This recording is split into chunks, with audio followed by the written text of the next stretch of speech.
Hello दोस्तों, नमस्कार। दिन भर की बड़ी खबर बिना देरी के बताएंगे, जहां सबसे पहले बताएंगे इब्राहिम रईसी के कत्ल के इल्जाम और अमेरिकी दबाव में क्या झुक गए नेतन्याहू। राफा पर हमले को लेकर बड़ी खबर। तो वहीं अचानक जयशंकर जी ईरानी दूतावास पहुंच गए, जिसके बाद राष्ट्रपति रईसी के निधन पर शोक व्यक्त करते हुए जो जानकारी मिली है दोस्तों, वाकई में चौंकाने वाली है। तो वहीं बताएंगे गुजरात में पकड़ाए IS आतंकियों ने उगला राज, कहा पाकिस्तानी हैंडलर बताने वाला था वक्त और जगह, यानी कि भारत में बहुत बड़ा आतंकी हमला होने वाला था दोस्तों, समय रहते नाकाम कर दिया गया। तो वहीं फिर बीजेपी सरकार या फिर कांग्रेस बाहर, फलोदी सट्टा बाजार ने सारी जानकारी दे दी है। बताएंगे आपको सबसे बड़ी और एक्सक्लूसिव जानकारी किसकी बनने वाली है सरकार, सारी जानकारियां बताएंगे। बस आप वीडियो के अंत तक बने रहेगा। और खबरों में आगे बढ़ने से पहले अपने देश का पुरजोर समर्थन करते हैं भारत का, तो इस वीडियो को लाइक करके चैनल को सब्सक्राइब करके बेल आइकन दबा के कमेंट में जय हिंद अवश्य कहिएगा। बात करें पहली बड़ी खबर की, जहां क्या इब्राहिम रईसी के कत्ल के इल्जाम और अमेरिकी दबाव में झुक गए नेतन्याहू। राफा पर अभी बड़ा हमला नहीं करेगा इजराइल। बता दे इजरायली सेना गाजा शहर को शमशान बनाने के बाद जहां राफा की तरफ अपने कदम बढ़ा चुकी थी, उसने फिलहाल बड़े हमले की योजना को स्थगित कर दिया है। वॉशिंगटन पोस्ट की खबर है कि अमेरिकी राष्ट्रपति बाइडेन से चर्चा के बाद बेंजामिन नेतन्याहू ने यह फैसला लिया है। इजराइल का यह कदम ऐसे वक्त में सामने आया है जब एक दिन पहले ईरान के राष्ट्रपति इब्राहिम रईसी की विमान हादसे में मौत हो गई और इजराइल पर रईसी को मारने के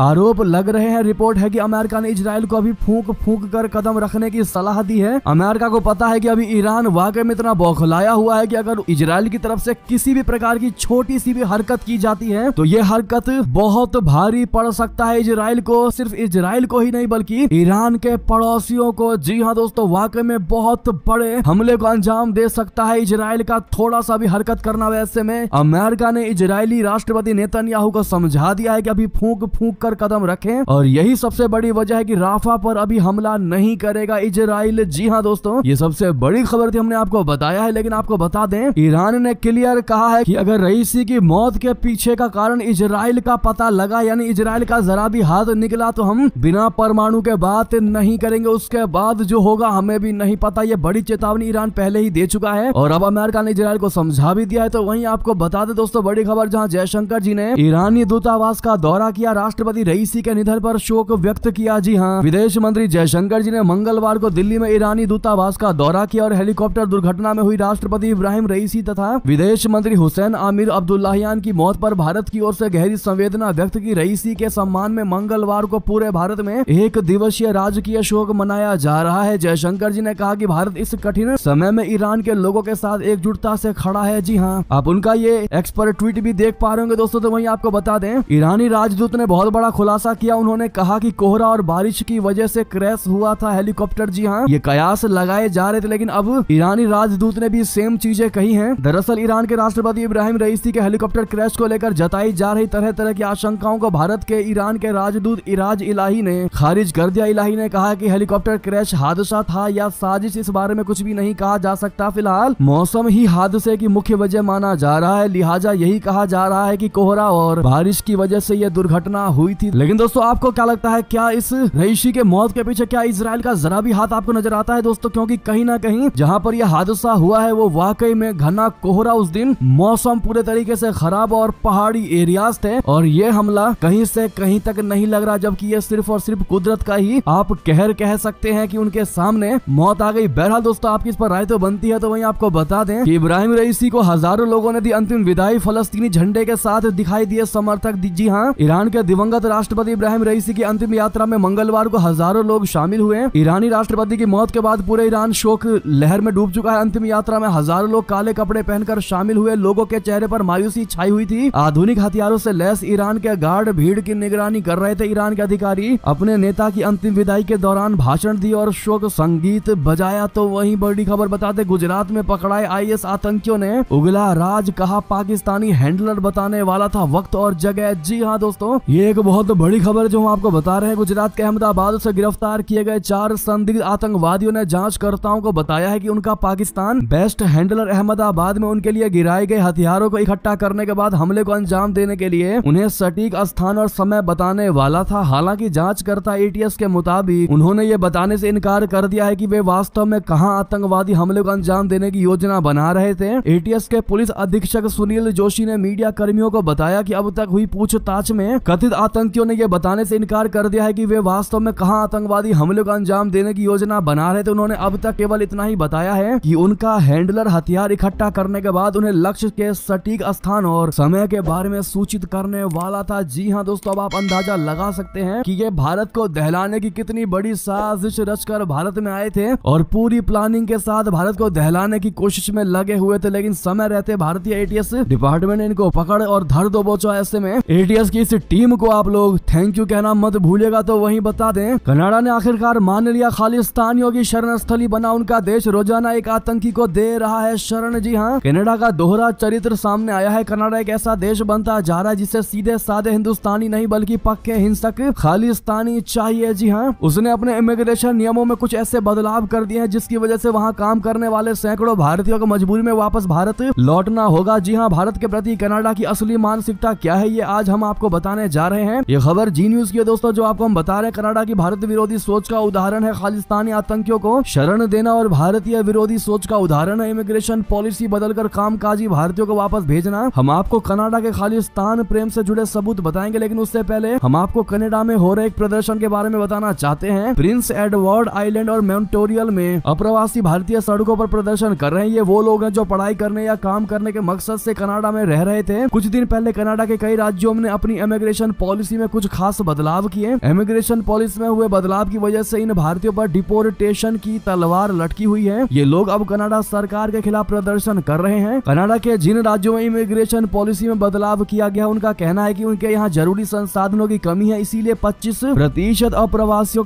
का वर्क परमिट आगे नहीं बढ़ाया जा सकता। इस फैसले से करीब 2000 भारतीयों को नुकसान होगा। बता दें, कनाडा ने अपनी इमिग्रेशन पॉलिसी तो बदल दी, लेकिन उसकी खालिस्तानी फर्स्ट पॉलिसी में कोई बदलाव नहीं हुआ है। जी हाँ, पिछले कई वर्षों से एक अलिखित खालिस्तानी फर्स्ट पॉलिसी पर कनाडा चल रहा है। जी हाँ दोस्तों, बाकी सारी जानकारी आप स्क्रीन पर देख ही पा रहे होंगे। तो वहीं आपको बता दें, गलवान हिंसा सीमा पर संघर्ष, भारत की खातिर चीन की सरकार से भी नहीं डर रही चीनी कंपनी। आखिर क्या है वजह, बता दें। गलवान हिंसा के बाद भारत और चीन के बीच सीमा पर तनाव अपने चरम पर है। भारत और चीन दोनों ने लद्दाख से लेकर अरुणाचल प्रदेश की सीमा तक 50-50 हजार से ज्यादा सैनिक तैनात किए हैं। चीन ने भारतीय सीमा पर तोप से लेकर फाइटर जेट तक तैनात किए हैं। चीन की मिसाइलें भी भारत की ओर मुंह करके तैनात है। वहीं भारत ने भी चीन के किसी भी दुस्साहस का करारा जवाब देने के लिए बड़े पैमाने पर तैयारी कर रखी है। इस तनावपूर्ण माहौल के बाद भी चीन की कंपनियां भारत का मुंह छोड़ नहीं पा रही हैं। यही नहीं, चीन की सरकार को डर लग रहा है कि भारत उसका विकल्प बन रहा है। उस आशंका के बाद भी चीनी कंपनियां भारत में न केवल बनी हुई हैं बल्कि निवेश को बढ़ा रही हैं। विश्लेषकों का कहना है कि भारत का इतना बड़ा उभरता हुआ बाजार है जिसका विकल्प अब चीन के पास है ही नहीं। जी हाँ दोस्तों, और यही सबसे बड़ी वजह है कि भारत को चीनी कंपनियां भी नहीं छोड़ पा रही हैं। और यहाँ तक कि भारत के एफडीआई पर सख्ती के बाद भी चीनी कंपनियां तीसरे देश के रास्ते भारत में निवेश कर रही हैं दोस्तों, जो कि वाकई में दिखाता है कि अब चाइना की जिनपिंग सरकार से भी चीनी कंपनियां डर नहीं रही है। तो वहीं आपको बता दें, श्रीलंका में चीन द्वारा बनाए सेंट्रल एक्सप्रेसवे का पिलर हुआ ध्वस्त, 66 मिलियन का हुआ नुकसान। बीआरआई प्रोजेक्ट पर उठ गए सवाल। बता दें, श्रीलंका में सेंट्रल एक्सप्रेसवे का एक हिस्सा ढहने के बाद चीन निर्मित बुनियादी ढांचा परियोजनाओं की निर्माण गुणवत्ता फिर से चर्चा का विषय बन गया है। 35 मीटर लंबी बीम के अचानक ढहने से चिंता पैदा हो गई है। इस दुर्घटना से एक्सप्रेसवे के पूरे कदवथा, मिरिगामा खंड और चीनी कंपनियों द्वारा बनाई जा रही अन्य समान परियोजनाओं की सुरक्षा के लिए खतरा पैदा हो गया है। बीम क्यों गिरी, इसकी जांच के आदेश दे दिए गए हैं। श्रीलंकाई प्राधिकारी ने पाया है कि 2 अन्य बीम खतरनाक स्थिति में थे। अब पूरे राजमार्ग खंड की गुणवत्ता की जांच करने की उम्मीद है, जो चीनी company metallurgical corporation of China यानी एमसीसी द्वारा बनाया गया है। लेकिन एक चीज तो कंफर्म हो गया कि श्रीलंका की आंखें जरूर खुल गई होंगी कि आगे से चीन के कंपनियों को प्रोजेक्ट नहीं देना, उनके साथ कोई काम करना ही नहीं है। तो वहीं आपको बता दें, जम्मू कश्मीर से अनुच्छेद 370 हटाने की पुनर्विचार याचिका सुप्रीम कोर्ट से हुई खारिज। जी हां, जम्मू कश्मीर में अनुच्छेद 370 हटाने के फैसले की समीक्षा को लेकर दायर पुनर्विचार याचिका को सुप्रीम कोर्ट ने खारिज कर दिया। शीर्ष कोर्ट ने केंद्र सरकार के कानूनी कदम को एक बार फिर निर्दोष बताया। सुप्रीम कोर्ट ने जम्मू कश्मीर को विशेष दर्जा देने वाले संविधान के अनुच्छेद 370 को निरस्त करने के केंद्र सरकार के फैसले की वैधता को बरकरार रखा था। संविधान में जम्मू कश्मीर से संबंधित अनुच्छेद 370 को लेकर सुप्रीम कोर्ट ने फैसला सुनाया था। मुजफ्फर इकबाल शाह और अन्य याचिकाकर्ताओं की अर्जियों पर दिए गए फैसले में सुप्रीम कोर्ट ने केंद्र सरकार के फैसले को बरकरार रखा था। कोर्ट ने संविधान के अनुच्छेद 370 को हटाने के फैसले को वैध माना था। इससे पहले केंद्र सरकार ने 5 अगस्त 2019 को जम्मू कश्मीर से संबंधित संविधान के अनुच्छेद 370 को निष्प्रभावी कर दिया था। इस फैसले के खिलाफ 23 याचिकाएं दायर की गई थी। तो वहीं आपको बता दें, हेलीकॉप्टर क्रैश में इब्राहिम रईसी की मौत के बाद ईरान में राष्ट्रपति चुनाव का ऐलान। इस दिन होगी वोटिंग। दरअसल मीडिया रिपोर्ट के मुताबिक सरकारी टेलीविजन ने बताया कि न्यायपालिका, सरकार और संसद के प्रमुखों की बैठक में चुनाव कैलेंडर को मंजूरी दे दी गई है। गार्डियन काउंसिल के प्रारंभिक समझौते के अनुसार यह निर्णय लिया गया है कि 14वां राष्ट्रपति चुनाव 28 जून को होगा। दोस्तों, ईरान का कानून क्या कहता है इस मामले में आपको बता दें, जिनको नहीं पता, ईरान के संविधान के अनुच्छेद 131 के अनुसार यदि राष्ट्रपति कर्तव्यों का पालन करने में असमर्थ है तो first vice president executive branch की कमान संभालेगा। साथ ही अंतरिम राष्ट्रपति को अधिकतम 50 दिनों के भीतर नए राष्ट्रपति के चुनाव की व्यवस्था करनी होगी। तो वहीं बता दें, ग्वादर को चीन को सौंप बुरा फंसा पाकिस्तान, बलूचों ने किया विद्रोह, शहबाज सरकार की खैर नहीं। जी हां, पाकिस्तान के लिए ग्वादर बंदरगाह को चीन को सौंपना सिरदर्द बन गया है। इस फैसले के खिलाफ ग्वादर के निवासियों ने विद्रोह कर दिया है। ग्वादर के बलूचों का गुस्सा इस बात से और ज्यादा भड़क गया है कि पाकिस्तान सरकार ग्वादर बंदरगाह शहर के चारों ओर बाड़ लगा रही है। बलूच यकजेहती समिति के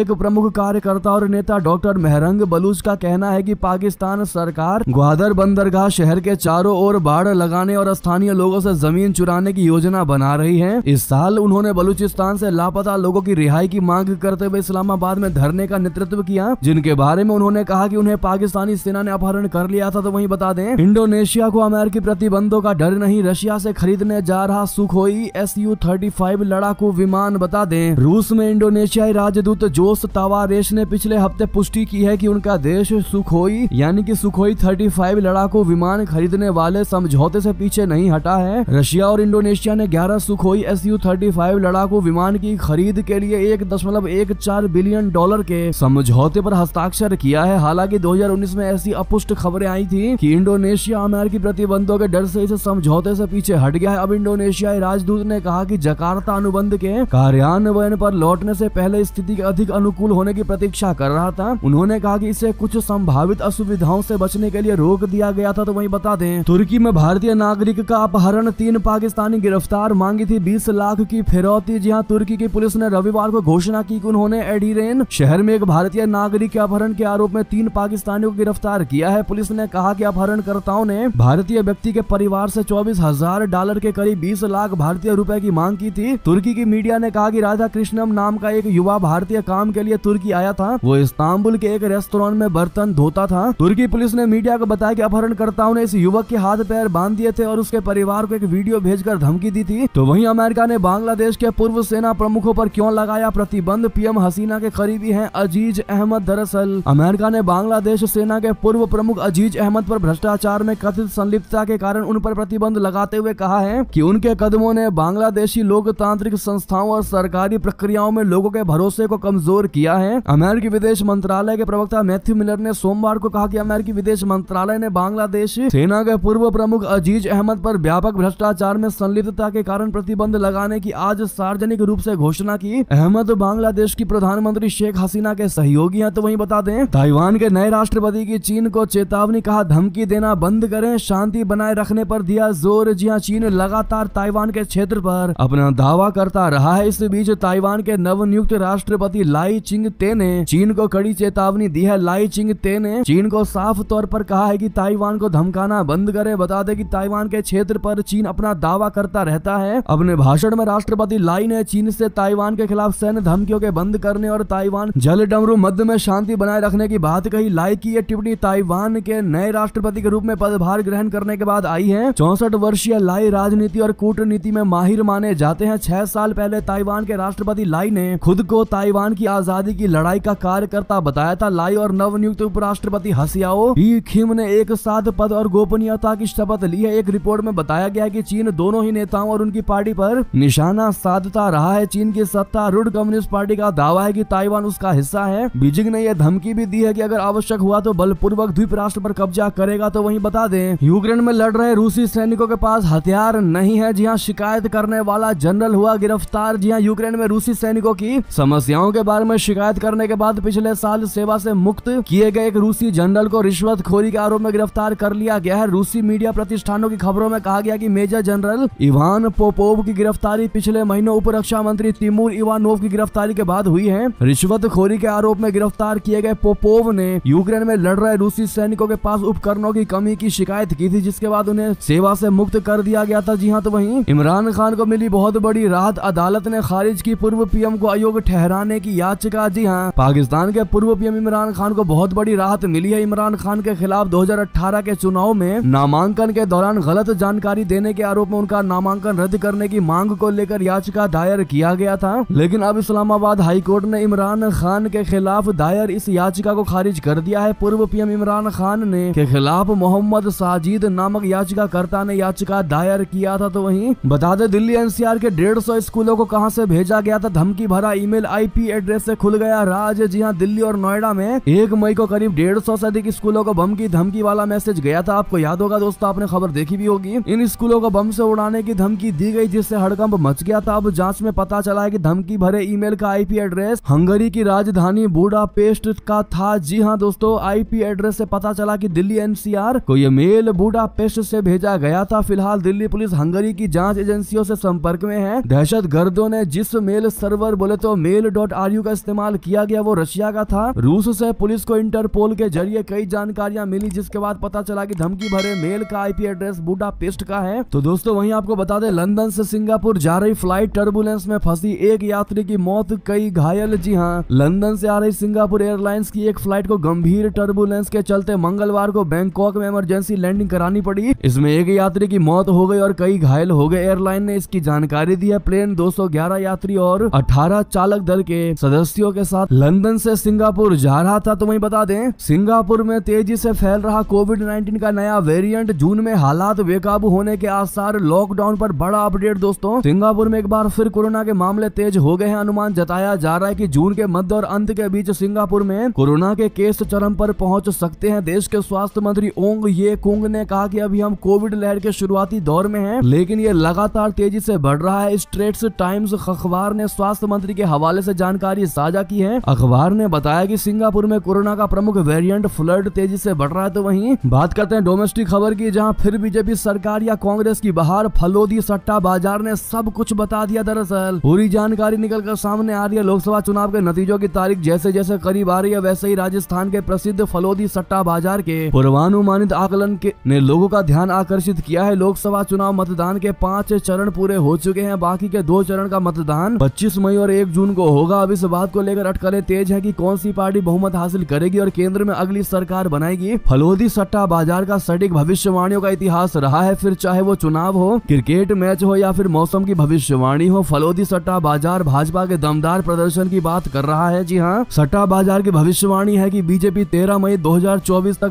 लगभग 300 सीट जीतेगी। इसके विपरीत कांग्रेस को केवल 40 से 42 सीटें हासिल करने का ही अनुमान है। ये उनके 2019 के लोकसभा चुनाव में हासिल 52 सीटों से भी कम है। बाकी सीटों का बंटवारा अन्य पार्टियों में होने की उम्मीद है। यदि ये भविष्यवाणियां वाकई में सच हो जाती हैं, तो ये फलोदी सट्टा बाजार के आकलन की सटीकता को मजबूत करेगी। तो वहीं उत्तर प्रदेश की बात करें तो उत्तर प्रदेश में कम मतदान प्रतिशत के बावजूद बीजेपी को अभी भी 80 में से 62 से 65 सीटें जीतने का अनुमान है। राष्ट्रीय स्तर पर सट्टा बाजार का अनुमान है कि भाजपा को 280 से 290 सीटें मिलेंगी, जबकि कांग्रेस 70 से 85 सीटें जीत सकती हैं। मीडिया रिपोर्टों और फलोदी सट्टा बाजार से संकेत मिलता है कि भाजपा का लक्ष्य यूपी की सभी 80 लोकसभा सीटों पर कब्जा करना है। कुल मिलाकर 335 से 340 सीटें जीतने का विश्वास है। अंतिम चरण में मतदान प्रतिशत में वृद्धि से भाजपा की सीटों की संख्या 30 से 35 सीटों तक बढ़ सकती है। जी हाँ दोस्तों, यानी कि फलोदी सट्टा बाजार के हिसाब से फिर एक बार भारत में बीजेपी की सरकार बनने जा रही है और कांग्रेस को हार का मुंह देखना पड़ रहा है। बहरहाल दोस्तों, इस फलोदी सट्टा बाजार के आंकड़ों को लेकर आपकी क्या राय होगी? क्या आप भी अपने कोई अनुमानित आंकड़े देना चाहेंगे दोस्तों? तो कमेंट में जरूर लिखकर बताइएगा। आपके हिसाब से बीजेपी को कितनी सीटें मिलने वाली और इंडी गठबंधन को कितनी बताना मत भूलिएगा। तो वहीं बता दें, पीएम मोदी ने संकट मोचन मंदिर में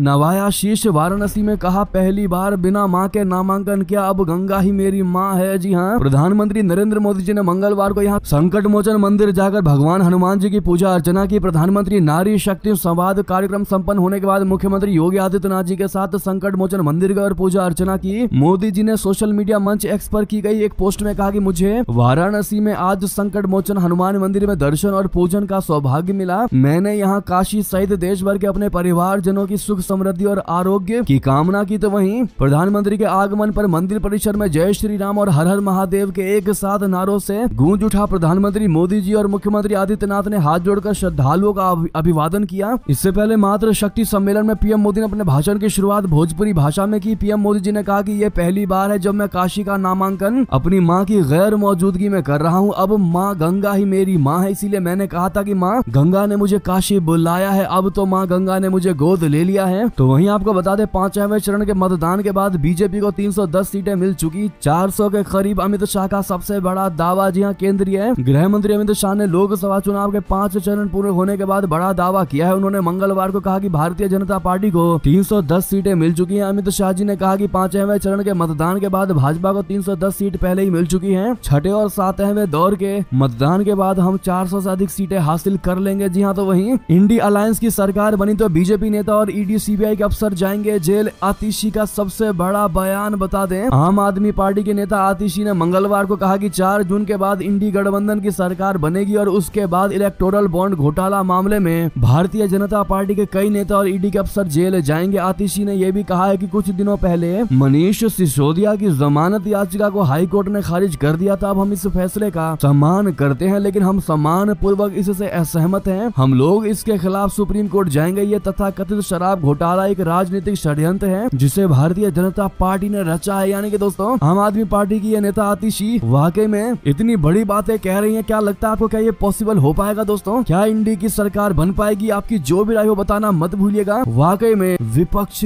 बौखला चुका है। तो वहीं आपको बता दें 1 जून से नया ड्राइविंग लाइसेंस बनाना होगा। अब और भी आसान, आरटीओ के चक्कर से मिलेगा छुटकारा। जी हाँ दोस्तों, आरटीओ में ड्राइविंग टेस्ट की जरूरत नहीं। अब 1 जून से लागू होंगे नए ड्राइविंग नियम। आपको बता दें, भारत में ड्राइविंग लाइसेंस हासिल करना एक बोझिल प्रक्रिया है, क्योंकि आवेदक को कई फॉर्म भरने होते हैं और कई प्राधिकरणों से संपर्क करना होता है। ड्राइविंग लाइसेंस प्रक्रिया की ये जटिलताएं भी सिस्टम में भ्रष्टाचार के दायरे को बढ़ावा देती है, जो आखिरकार भारत में सड़क सुरक्षा को प्रभावित करती है। अब ऐसे में सड़क परिवहन एवं राजमार्ग मंत्रालय ने भारत में ड्राइविंग लाइसेंस हासिल करने के लिए नए नियमों का ऐलान किया है। 1 जून से नियमों में बदलाव होने वाले हैं और वो कौन कौन से नियम आप स्क्रीन पर देख पा रहे हैं दोस्तों। आवेदकों के पास अपने नजदीकी केंद्र पर ड्राइविंग टेस्ट देने का ऑप्शन होगा, ना कि मौजूदा प्रथा के मुताबिक संबंधित क्षेत्रीय परिवहन कार्यालयों में परीक्षा देने का। जी हाँ, सरकार निजी क्षेत्र के उन संस्थानों को प्रमाण पत्र जारी करेगी जो ड्राइविंग टेस्ट आयोजित करने के लिए अधिकृत होंगे। बिना वैध लाइसेंस के वाहन चलाने का जुर्माना अब सख्त कर दिया गया है, जिसमें 1000 रुपए से लेकर 2000 रुपए तक का जुर्माना शामिल है। बाकी सारी जानकारी आप स्क्रीन पर देख ही पा रहे हैं दोस्तों। इसी बीच ये थे की सारी बड़ी खबरें। आपको हमारी खबर कैसी लगी? आशा करता हूँ बहुत अच्छी लगी होगी। अगर थोड़ी भी अच्छी लगी है तो वीडियो को लाइक करके चैनल को सब्सक्राइब करके बेल आइकन दबा के कमेंट में जय हिंद कहना मत भूलिएगा। मिलता है अगली बड़ी खबर में। बहुत बहुत धन्यवाद।